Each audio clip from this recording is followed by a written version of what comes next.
ছোট একটা গাড়ি নিজে ড্রাইভ করতাম, 12 বছর আমি ড্রাইভার ছিলাম।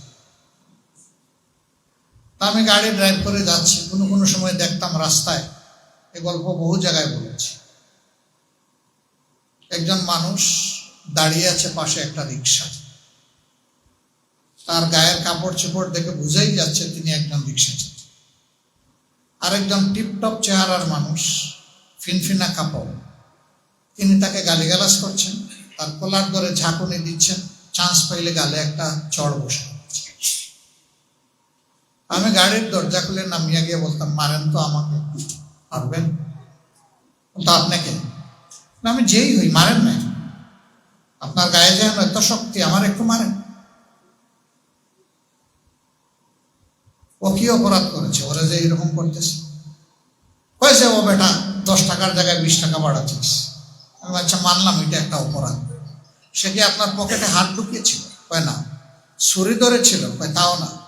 রিভলভার ওপেন করে বলেছে যে দেন, হইলে শুট করে দেবো? কয় না, তাও কর। আমি বললাম, যদি ওই রকম একজন আসতেন কি করতেন? বাপ বাপ দেখে ওর হাতে সব তুলে দিতেন, দিতেন না? তখন আর কিছু বলেন। আমি দিতেন, অবশ্যই দিতেন। সে তো এটা করে নাই আপনার সাথে। পেটের ক্ষুধার জ্বালায়, বাচ্চাদের মুখে দুমুঠো ভাত তুলে দেওয়ার আশায়, তার বৃদ্ধ মায়ের জন্য ঔষধ কেনার আশায় হয়তো 10 টাকার জায়গায় আপনার কাছে 20 টাকা চাইছে, আপনি দিবেন না।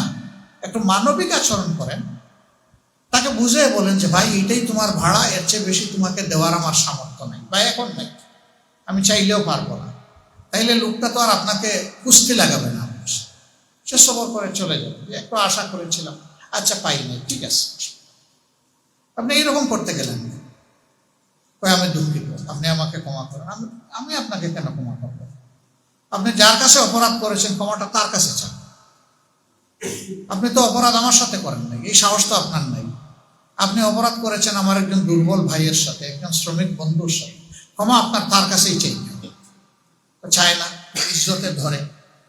একজন রিক্সা চালক ভাইয়ের কাছে ক্ষমা চাইবে কিভাবে?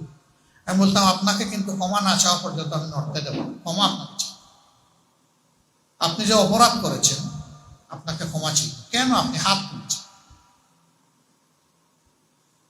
এরপরে ক্ষমা চাইতো লজ্জায় শরমে এদিক ওদিক তাকাইয়া।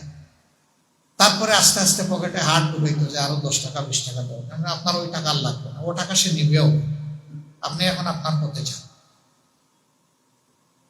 আমি মাথায় হাত তুলে বলতাম, ভাই মানুষ সবাই শুনলাম, ভুলে যাও, ক্ষমা করে দাও। সে তো ক্ষমা চেয়েছে। আমার তৌফিক থাকলে কিছু দিয়ে বলতাম, এটা এখন দেখবাও না, খুলবাও না, যাও আর একটু আগে গিয়ে দেখি।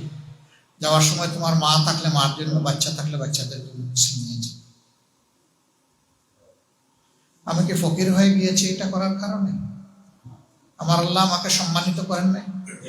আমার আল্লাহ আমাকে ভালো রাখেন নাই? কিন্তু যে লোকটা ওটা করেছে সে কি রাজা হয়ে গেছে বাংলাদেশে? হয় নাই। আল্লাহ তাআলা দিয়ে দন চায় মন, কেড়ে নিতে কত